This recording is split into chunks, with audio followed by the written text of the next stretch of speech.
Hi, and welcome to Mindshifters Radio. Today is Wednesday, December the 29th, 2021.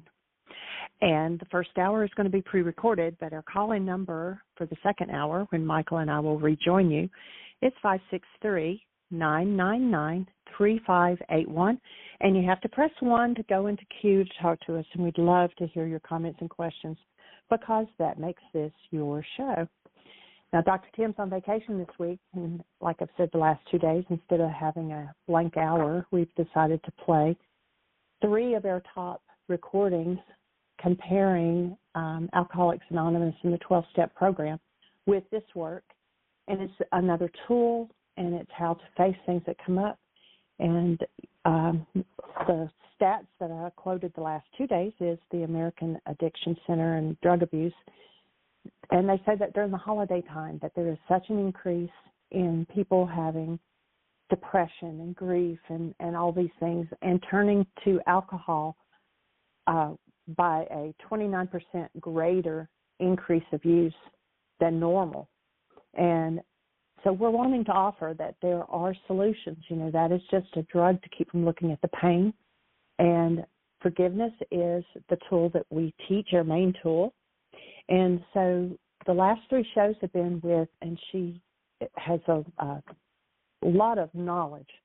I mean, it's just amazing listening to her talk about the AA program and the 12 steps. And so at this time, I am going to play one that is a discussion of the 12 steps and this work. And this is a recording from 2015. Enjoy. Welcome. Thank you, sweetie. And that's the plan, is to go back into the 12 steps. I'm not sure what happened to the clock yesterday. There was some kind of a time warp because I swore that probably I was speaking about the responsibility communication process for about 20 minutes, and all of a sudden the show is ringing in my ear. Oh, time's up. So we'll go back to that tomorrow, and we may end up alternating a few more days. Who knows with the 12-step work, which I think is going awesomely, getting reports from several people that are really benefiting, Gail, from the input that you've got, and Dave and Dr. Tim.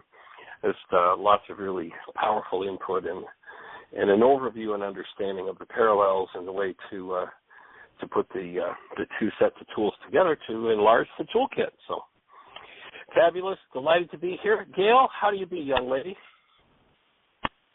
I am well. Thank you. Wonderful. Anything new and exciting in your life? Nothing new and exciting okay, now that you mention it. Last week when I was doing the 12 steps, Monday, Tuesday, and Wednesday, I had such a high level of vitality. And, of course, naturally by Thursday and Friday, I hit a healing crisis. That is one new thing. You. Yeah, good for me. Next layer, right? Well, that's what it's all about. And, you know, it's interesting. There's a new film out there that Jean and I went to see. That's how we're taking our intermissions from the intensity of what we're doing here between getting set up in the house and getting editing done. But we went to see, and I invite everyone who doesn't know what a healing crisis looks like or a healing process looks like to go and see the film, The Letters. And it's a story of the life of Mother Teresa, who has this experience of this super high vitality and direct communication from love, from the Creator. People would call it God, whatever word you want to use. I don't think love cares what you call it. It's kind of like one of my favorite sayings is, call me anything but late for dinner. Acknowledge the presence of love in your life, and you're acknowledging the Creator. So here, Mother Teresa has this call, and, you know, she's a school teacher, she's a cloistered nun, and all of a sudden she gets this direct communication, which means super high vitality, as you're talking about. And a significant part of the rest of the film, aside from, you know, giving you a pretty good window on her work and some of the stuff she went through, some of the challenges she had, they introduce her spiritual advisor, who has, and I've ordered them because they've now been published, a copy of all her letters to him. And what I realized, if you go back and you read the lives of many of the saints or the mystics, what you find is people who have this beatific experience, this full-blown white light experience to the extreme, and stay in it. And then their rest of their lives is torture. And they talk quite a bit in this film about Mother Teresa, who is doing this awesome, wonderful work based in love, and it's really powerful space of love that she holds for things that would turn most people's stomachs. And yet, in her letters to her spiritual advisor, she's describing this torture that she's going through. And of course, I've read about that sort of thing before with the mystics. And what clicked is, I got it. What happens is when you... is to backtrack a little bit with the conversation that Bill Wilson had with Dr. Barbara Possible invites God into the process. It's about prudent timing. It's about inviting God into the process, not making amends out of ego or self-centered fear. And that's what I've done my whole life. I'm sorry. I'm sorry. I'm sorry. I'd like to apologize for doing this, but my behavior hasn't changed. And I believe that's why 8 and 9 are where 8 and 9 are, that we need to change before we start to pursue the process of amends, because I've apologized because I've had other things on my agenda to get something else out of somebody instead of being genuinely apologetic or wanting to make amends. And I also wanted to capitalize on the word amend instead of apology or saying I'm sorry. The word amend means to change the relationship. As an amendment to the Constitution changes the Constitution, or making an amend in a piece of clothing changes the clothing or strengthens the clothing. Making an amend in a relationship changes the relationship. And with the opening of the opportunity to clean up 1,000 generations of insanity that's gone before them. The hate, the fear, the rage, the guilt, the quote-unquote demons that have plagued their generations. And it just was like a big opening for me to watch this and realize, that's what the mystics are describing as being tortured. They're in a major healing crisis, and because they don't know what drives their perception that is tortured, they don't know how to collapse it and go in and clean it up. An interesting view, and I was going to share that on the show at some point today, but you certainly created the opening when you talked about, along about day 4, you go into a major healing process. And isn't it awesome that when we do step into that, and I can remember times when in the early days, and I didn't really understand what was going on, and a healing process would open and would go on for days. And now the same healing process, or perhaps a more intense one, will open, and I can be done with it in 10 minutes. Because I know how to do it now. I have the tools. These people didn't have first century Aramaic forgiveness. And so these things just went on forever. So it is nice to have the tools, isn't it, Yael? It is. It is, for sure. Yes. And thank you for that piece as well. I mean, knowing now that, even Mother Teresa dealt with this and suffered. Wow. So that helps. That helps a lot. We only suffer. Yeah, there's no demon that can make us suffer. What the Greeks ended up calling demons or evil spirits is simply the mind energy of generational patterns. That's where the torture comes from. And knowing how to crack it and remove it, forgive it, is just, monumental. Agreed. I'm grateful to be on the team, and I'm grateful to be able to offer another piece. So am I. Let me just, while we're on that topic, let's see if Dr. Tim has any thoughts about that. Tim? Okay. Which one? Just the whole thought of what was happening with the mystics. I'm sure you've probably read some of those things where these people are living these tortured lives. Does that fit for you? Does that make sense for you? Yes, absolutely. And as you were talking, it was even making more sense. For years in my studies and readings, I've heard about people who had these peak emotional experiences or enlightenment moments or gifts, whatever you want to call it, and then they end up living in a broken body. You know, car accidents that leave them in chronic pain, debilitating chronic diseases, you know, and they just keep going. Mayor Baba and Krishnamurti and all these people. Sober was a bright light spiritual experience. And in the AA tradition, is there a definition for that bright light energy system of the person that I'm interacting with? And when that reorganization occurs, oftentimes the thing that was the big deal, I mean, one of the most common comments that I get when people get to step 6C in the worksheet, and they're looking at how do I see this situation I started out working with in step 1 now, and they're like, you know, I can't believe that my mind actually believed that was such a big deal, because it's silly now. But you watch somebody going into the front end of the forgiveness process or the front end of an amends process, and they're ready to tear somebody's eyes out over this issue. It's so emotionally charged for them, but they have no idea that they're ready to tear somebody's eyes out because of the emotion in themselves. And when they go through the forgiveness process and remove that emotion, all of a sudden they look back at that exact same thing. It's like, well, it was so silly to be upset about that.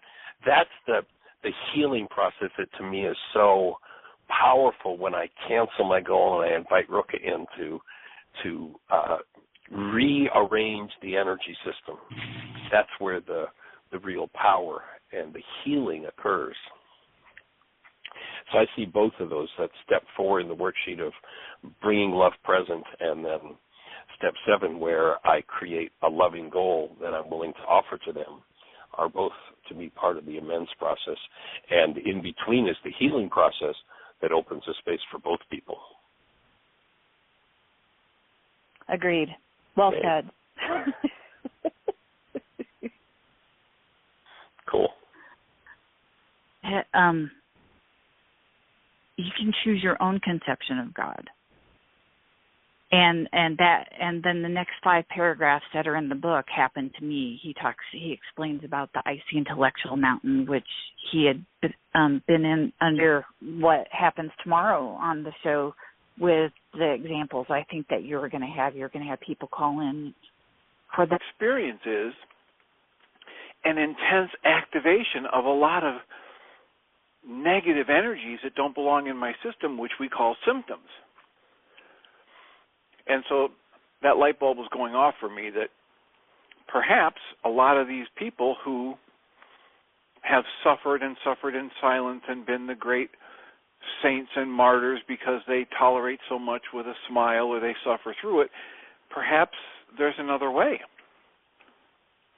And I think it's great that they don't get negative about their symptoms. And at the same time, wouldn't it be wonderful if there was a way for them to actually process through the energy and be relieved of the symptoms? Yeah, I think in that context of that story about offered up for the souls in purgatory, they'd probably be a whole lot happier and better off if we offered aliveness, joy, creativity than suffering, pain, and trauma. You know, it's just like the whole root of the idea of sympathy is suffer with somebody as opposed to being the space and holding the space of love. And I think that was Brother Lawrence that you were talking about that experienced his enlightenment while washing dishes. And yeah, if we can't process what needs to be processed, it's going to express in the battleground of the body. It's going to express symptomatically. So probably Gail has the answer as to exactly how long, when somebody gets into the 12-step program, they have to do their work to be cured, to be finished with it. Was it a year, 2 years, Gail? It took about 2 years to get through the steps the first time, but I continually work the rest of the steps every day. I work all the steps every day. You mean in that first 2 years you weren't finished? No, I was not finished after 2 years. I was not cured. I was not cured at all. Come on, you've seen my my personal coach evaluation scores when I first met you. No, I was not finished. I'm a wise guy. And there are people who have knocked me when they say, "Well, you've been doing this for 45 years and you're not finished yet?" No, not finished yet. Well, there must be something wrong with this. No, it's called a process. And when you realize, and I forget exactly the number, but, in 30 generations of your bloodline, if you sit down with a pen and paper, in 30 generations of your bloodline, there's over 1.7 billion people. 30 generations, 1.7 billion. One yourself, one generation back to 2 generations, 4, 8, 16, 32, 64, 128, 256, 512, 1,024. Doesn't take long to get up to a billion, and that's how many there are in 30 generations. And that's what we're talking about, inviting people in to clean up, because that genetic structure that they used to say was junk, the part of the genes that was junk, and originally they were saying over 90% of our genes are junk, the DNA is junk. It's not junk. It's the most exquisite database that ever existed. It carries every thought, every feeling, every reality from every generation. And if your so-called body, your multi-generational database, your body is going to be a fit instrument with which you incarnate the active presence of love, then you're going to have to clean out of it that which is unlike love. And you start thinking about, the ignorance that in this modern, enlightened day and age we live in, we still live in a world where in the last 75 years we've killed over 275 million people in war. Not much enlightenment there.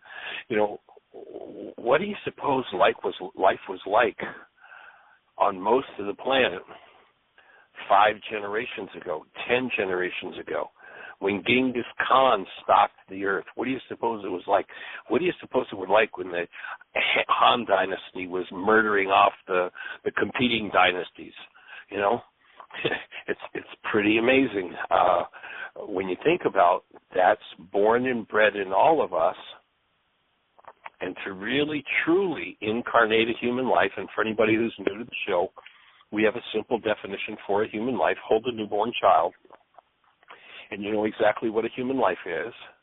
It is clearly this awesome active presence of love. And we are meant to inhabit this form our whole lives long as the active presence of love. And the only thing that will ever inhibit us from doing that is the generational content that never belonged in a human life in the first place. And to have the courage to face and clean up that database is quite a piece of work. And the form of that work that we're tying in with the first century Aramaic forgiveness work, we spent the whole week. If you weren't on the show last week, we spent all week from Monday to Friday on the 12-step program, a program for cleaning up this multi-generational database and coming out the other side as intact human beings. And I understand Magda has her hand up. Magda, do you have a comment for us on the 12-step program?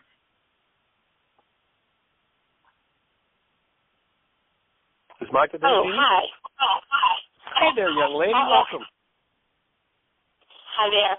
I called in because you had talked to me the other day about calling in on Tuesday. This is Tuesday, right? The responsibility communication. Oh, actually, it was Monday that we did the responsibility communication, and we're carrying on with the. I did hear that. Yeah. Okay, then I misunderstood. I thought you said Tuesday. Okay. But anyway, we are going to pick it up again tomorrow. I ended up spending the whole hour yesterday. And you have Gail there right now, right? Right. We're going to pick up the responsibility communication again tomorrow. We didn't get through it yesterday, but we had, announced last week that we'd do the responsibility communication yesterday and that we'd pick up the 12-step today. So if there's space tomorrow, it would be awesome to hear from you because we're going to be back on responsibility communication. Great, I'll do that. I do have one little comment to add to what you've been saying about being a martyr and putting up with the pain and offering it up and all of that. I was also brought up as a Catholic, so I understand those concepts. And I really love, and I want to pass on what my friend Sunny, you met Sunny, what she says is, let me do everything, learn all my lessons, whatever I need to do with joy and ease. And I'm going, yeah, that really is a great intention. So I just wanted to pass that on. And then I'll call back tomorrow, okay? Okay. Appreciate you. Blessings. Okay. Hi, Gail. Blessings, everybody. Bye-bye. So, Gail, I'm going to turn it back over to you, young lady. Go for it. What do you have in mind? Sir. Good to hear from you, Magda. Anyway, what do I have on my mind? I wanted to offer, as long as we're on this topic of talking about the pain of the spiritual awakening and not being able to have the tools to go through this pain-free, is Bill Wilson as well went through a lot of pain. He had a bright light spiritual experience, which enabled him to maintain sobriety or get sober, and he worked the rest of the tenets of the Oxford group that did not make him immune to working those tenets, and then he developed and then was a part of writing the book Alcoholics Anonymous and being a co-founder of this movement. He still suffered, and he talks quite a bit about his depression. And he finally, I think about 22 years of sobriety, he got to a place of, hey, I can work the steps on my depression as well. And so he started to do that and relieve himself of his depression. So there are modern day sages as well that have suffered, and that puts a really good light on to people that I've put on the pedestal, like Gary Hicks, who died of cancer, who I was in extreme judgment of this summer, and as well as the passing of Ron Roth, who is one of my other spiritual gurus that I have sought through. I thought, both of their suffering I judged harshly, but now I understand why. Well, my take, two things. One would be, there is no pain or suffering in the spiritual experience or spiritual awakening. That's a misnomer. The spiritual awakening or the spiritual experience takes us to a level of vitality where we can't hide the suffering anymore. But it's not caused by or any inherent part of the suffering experience. Now, the non-being world has a rule that says no pain, no gain. My rule is no pain, no pain. And if there's pain there, then you're going to get to deal with it.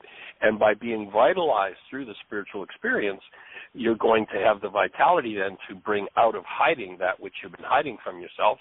And my experience of working with any kind of addiction is that the addictive substances and in the work that I've developed in the 12-step, in the codependence to interdependence workshop, we define addiction as the compulsive use of any person, place, substance, or activity to, one, not listen to or follow our higher guidance or the spiritual experience. That's one use for addictive substances. And the other one is to anesthetize pain. So the spiritual experience gives the vitality to start to access and dig out the garbage that never belonged. And, of course, as with the mystics we were talking about, if one doesn't know how and doesn't have the tools, if you don't have a shovel, it's going to be pretty tough to dig a deep well. And so if you've got a power drill on a crane, you're going to dig a well pretty quickly. And the tools that, by and large, have been available have been pretty much, we don't really know what's going on here, but here, tell you what, why don't you just go ahead and suffer and give it to God? God is love, and God will really enjoy your suffering. It's like, come on, give me an intermission here. That's insane. But it was the best explanation they had.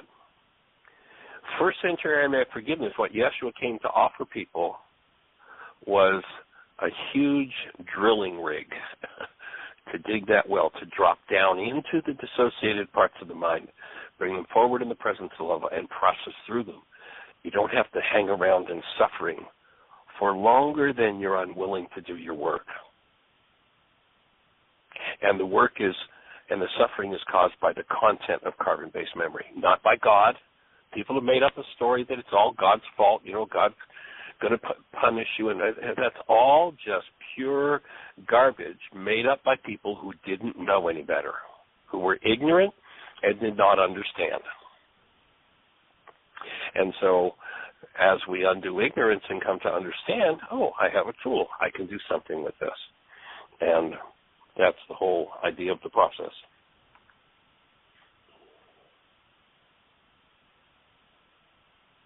Understood, and thank you for clarifying and tweaking that for me. Cool. Yeah, I'll be silent here. I think doing the responsibility communication at this point is excellent, because the next thing I was going to talk about is the amends process, which looks similar, believe it or not, to the responsibility communication. But I'll recap first, and we will move forward. What we talked about last week are the steps. We got up to step 7 on Friday with a little side note about what sarcasm really is, and thank you for that piece as well. But anyway, step 1, it basically is I can't think, or I can't drink and I can't think. It's a 2-part step. Step 2 is about doing something different. Step 3 is a decision to finish the rest of the steps. Step 4 is writing down on a piece of paper what our thinking looks like, looking at how we put ourselves in a position to be hurt. We address our resentments, fear, sex, conduct, and harms to others in the 4th step. In step 5, we admit the exact nature of our wrongs to God, to ourselves, and to another human being. And we talk about our thinking errors. In step 6, we become willing to get rid of those thinking errors, which are called character defects. In step 6, some days a character defect can be a character asset. It just depends on how I use it. And so that prayer, I believe, is very perfect, because it's asking God to take me both good and bad, and to take away everything that blocks me off. So I wanted to offer that. And with that offering, did you have any comments at all before we move on to right on track. Right on track, and it ties right in with the step of 5B, where I am. One of the upfront messages for me, at least from James, he says, stop your denial. I got to start to take responsibility, and that's a big one. Absolutely. And recognize that what's going on inside of you is about you.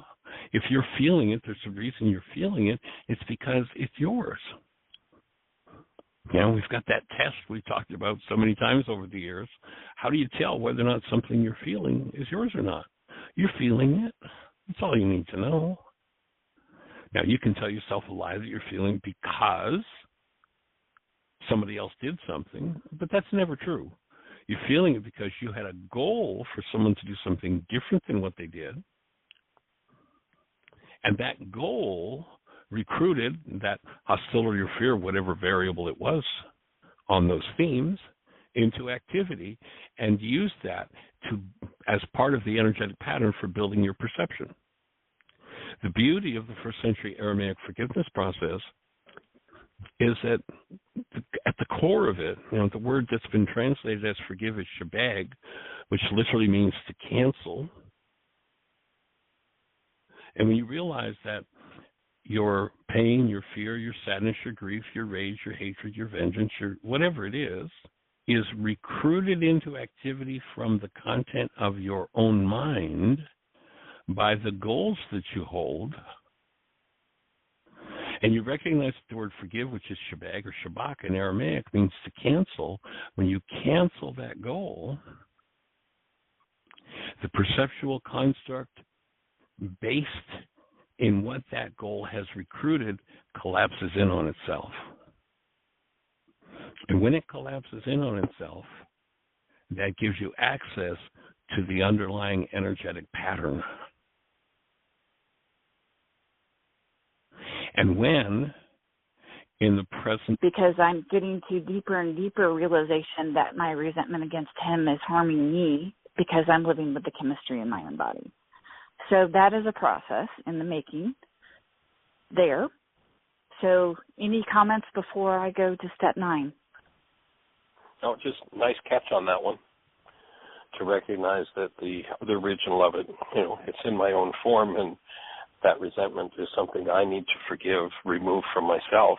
It's the key to the whole process.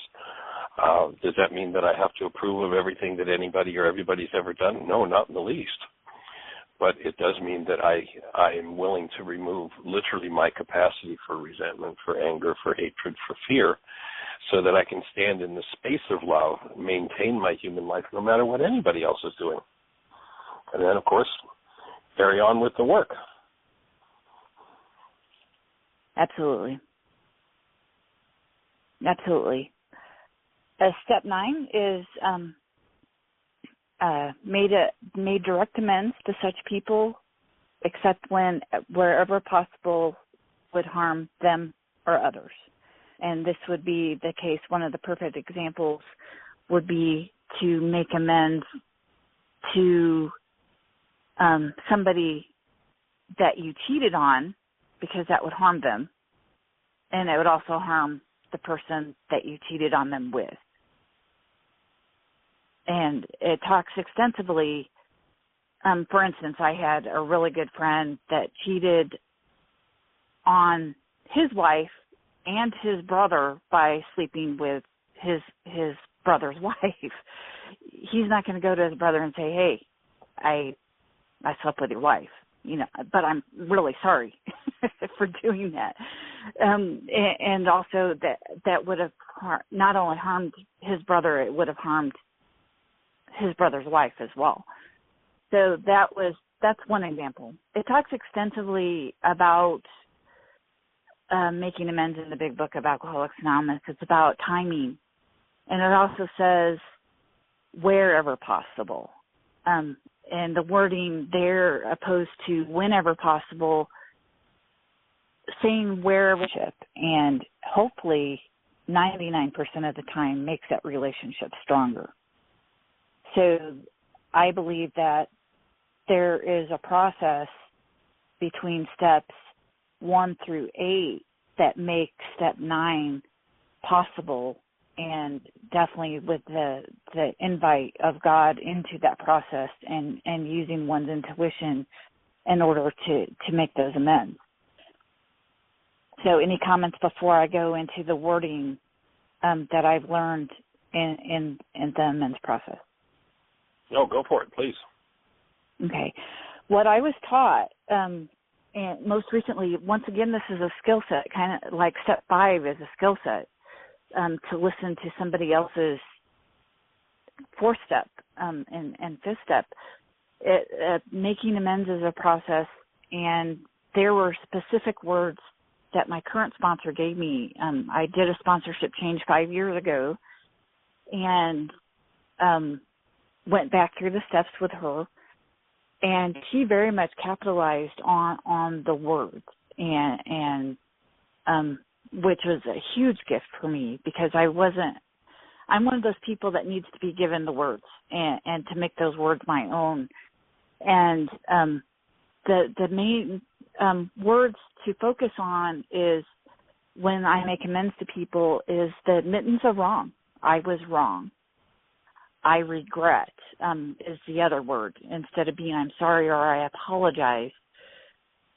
Expressing regret. Instead of having guilt, shame, and remorse, there's a difference between guilt, shame, and remorse and regret.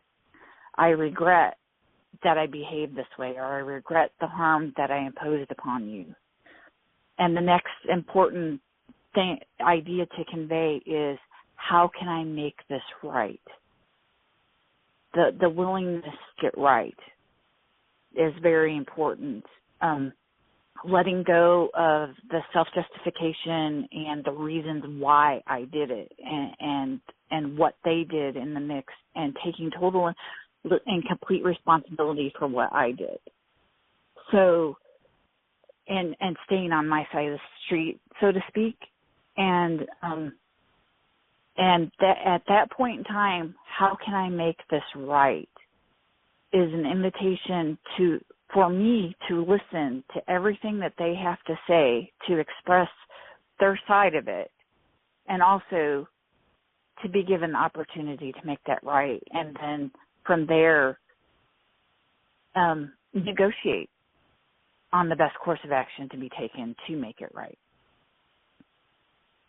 My input there is that oftentimes I think this is a place where people try to figure it out, and I consider that to be the number one pseudo-solution of the non-being mind, if I could just figure out.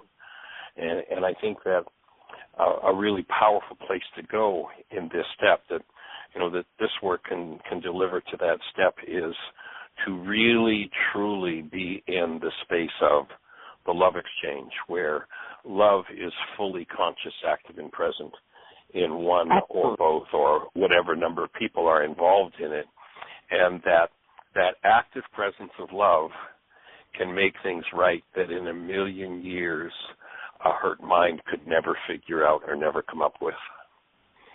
The energetic dynamic of the miracle happens in that space when love is conscious, active, and present, rather than it being, a negotiation. It's just, to me, the effort to bring. This is the space to. It kind of ties in with step 4 of the worksheet. I choose to tap into my newborn state, that active presence of love and function is that. And when I am, preferably the person I perhaps have a conflict with, can bring that forward, it just opens doors that can't be fathomed by the intellect. Understood. Yeah. A lot of people think it's just about an apology, and I wanted to offer what I have learned with this step. The other thing that I wanted to offer, too, is when going through the worksheet in Florida, and I was like, where's the immense process in this? And Joel turned around and said, the immense process is when we offer a goal to them in the 7th step. And absolutely right. And then when you did the responsibility communication process, and Sarah did it with, and I can't remember the name of the other girl that she did it with, and we went through that sheet, I saw the immense process throughout that sheet as well. And most definitely I have used that to add to the immense process when I've been in a position to be able to, or I should say, the honor and ability to opportunity to make amends to somebody else. That has definitely been something, it's been an added tool for sure. I think that both step 4 in the 7-step worksheet, where I choose to tap in, where I bring forward that active presence of love, is a big part of the amends process. And to me, the word amends there means healing as well. That there's going to be a reorganization of my energy system, which will then source things in a higher way, and literally a reorganization of the energy. So we could continue the rest of the steps real quick. And yeah, let's go for it. Step 10 is we continue to take personal inventory, and when we were wrong, promptly admitted it. As you'd mentioned earlier, how long did it take you to go through the steps initially? Well, 2 years. Am I still making mistakes? Am I done? No, I'm not done. And I really appreciate this step and the fact that Bill Wilson had the intuition to include this step along with the 6 tenets to close the gaps for us alcoholics and for others as well, because continue to make mistakes. and I need to look at those mistakes. And one of the things that I learned from the Aramaic forgiveness process, and one of the things that enables me to do a spot check inventory, is if I'm doing anything or reacting to anything that is less than love, then it's on me.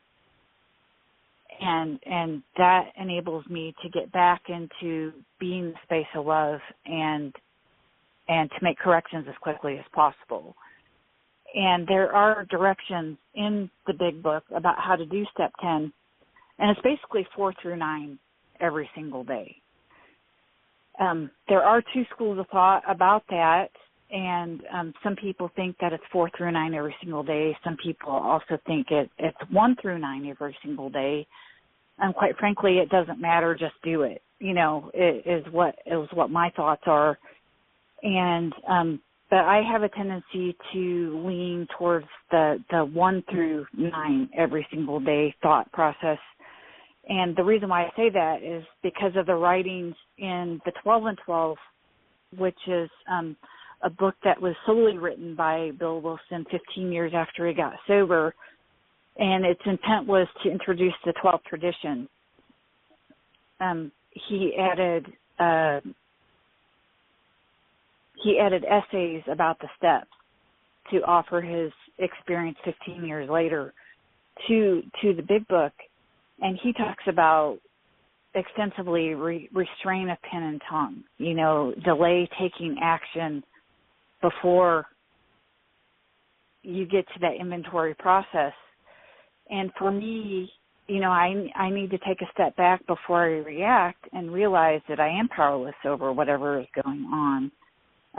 That my life is unmanageable because my thinking is in error, and that I need to do something different in step 2, and I need to make a decision to go through with the rest of the steps, and then to inventory that and talk about it to somebody else if I did do something wrong. When I figure out what the exact nature of my wrongs was, when I do that spot check inventory or write something down on paper, and then to give those character defects up, and then to right whatever wrong that I did. So that is what step 10 is about. And then the 5th instruction that they give in the big book of Alcoholics Anonymous is about resolutely helping others.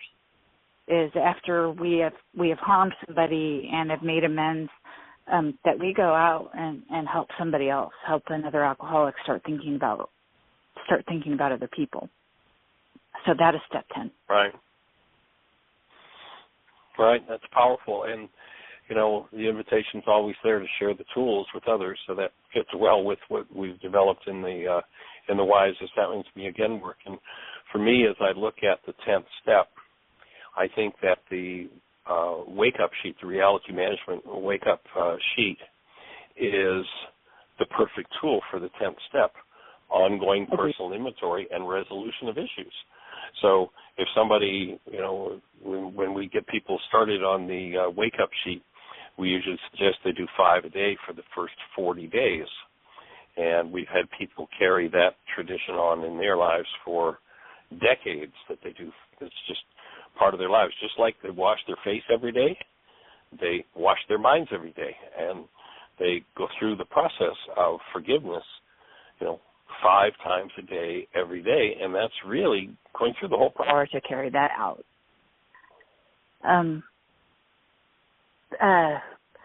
Bill Wilson gives 3 suggestions, I believe, in step 11, and when he wrote the big book, and that was to have contact with God at night in reviewing our day, and also have contact with God in the morning in order to ask for guidance for our day, and also in times of irritation or in question to stop, take a pause, and connect. One of the prayers that he suggests, Bill Wilson knew that he was not a spiritual giant, and he knew that he was walking on pretty thin ice with suggestions of spiritual direction to go in. And so he kept things very vague here, and I'm grateful that he did. to allow others to grow in the direction that they see fit after they get to step 11. And definitely I'm grateful that step 11 is where step 11 is, because we need to make all these changes and 1 through 10 to clear the path in order to connect to God better. I describe it when I talk to people that I sponsor is that we start out with maybe a black and white antenna TV connection going on. Like I remember only getting 3 channels in the 70s, trying to watch Gilligan's Island, and going to, after working the steps and continuing to work the steps, especially the inventory, we able to get to, Blu-ray, Dolby surround sound when it comes to having a connection with God. And we're able to allow God to direct our minds instead of self-centered fear directing our minds. Go ahead. I think a really important step or piece to understand in that place is the first century Aramaic definition of the word prayer, and that is to set a trap for God, to be the space where love shows up. And I think that is so on target. You start the morning and you breathe and you step into that connected space of love. Before you go to sleep at night, the last thing you do is appreciation and step into that active space of love. And then it becomes a habit. And I can remember as a kid being told there'll come a time when your whole life will become a prayer. And, at that time in my world, prayer was you're down on your hands and knees. And it's like the only thing I could imagine out of that was square knees. Where now I understand that what Yeshua was talking about is prayer, and if you listen to the Lord's Prayer, it's not a prayer. What people call the Lord's Prayer is not a prayer. It's an instruction on how to become the space where active love shows up in the world. So to get to the point where we're in constant contact with that active presence of love, to me, is the focus of the whole body of work in this step, to live there 24/7, 365 ultimately, and that it just becomes the energetic space that we're plugged into continuously, and then to recognize the only thing that will unplug us from that space is our own hostility or fear. And so if somebody comes along that activates our hostility and fear, oops, there's my next piece of work. Oh, thank you, friend. Or what yesterday I might have called enemy for showing me that. I didn't know I had that in me. There's my next piece of work. There's the thing that inhibits me functioning as the space of love. And it just opens a whole different doorway. Agreed, and thank you. One of the prayers, putting that in air quotes, that he suggests is the one by St. Francis of Assisi. Yes. Where I sow hatred, help me to sow love. And I can't quote the rest of it right now. But Mother Teresa in that movie that I was talking about earlier, The Letters, she speaks it, and it's quite powerful in her process and in her life. And to recognize that the whole process becomes that of doing our work, and it's a continuous, ongoing opening to deeper and deeper experiences of literally the presence of love in every cell of our structure, so we're plugged into that continuously. And, of course, once you do that, the 12 steps kind of natural. You're going to extend that to others. Absolutely. A little side note, people consider pursuing their separate spiritual paths to be their 11th step. I consider becoming one of the first things that I did after I got to step 11 was to become a Reiki master teacher. That was a part of my 11th step process. And believe it or not, that 11th step, that brought me to you. The gentleman that introduced me to Reiki, actually I was doing a home daycare, and I had 3 moms that were second-level Reiki practitioners. So I thought that was a hint that maybe this was something to pursue. So the gentleman that attuned me to Reiki 1 and Reiki 2 introduced me to Celebrating Life Ministries, which was an organization that was started by Ron Roth, he was a born healer. And from listening to Celebrating Life Ministries on a teleconference, I was introduced to Dale Allen Hoffman.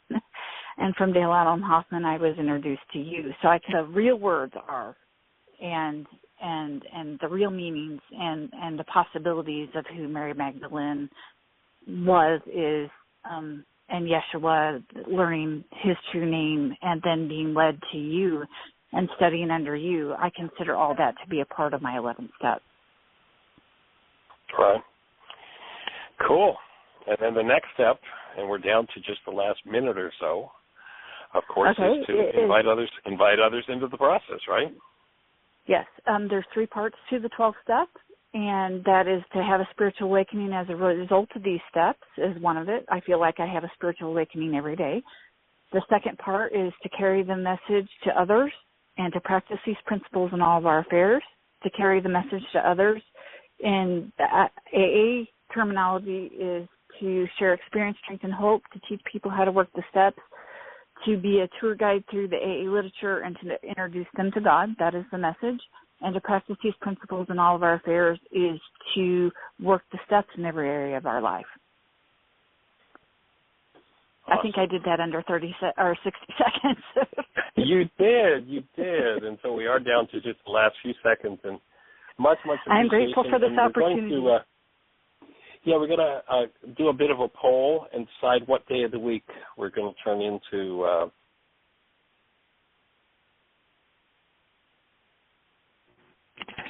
Okay. That was actually going to be that we did Recovery Wednesdays. And so that's out on their website. You can pick that up and follow through the different lessons that we did.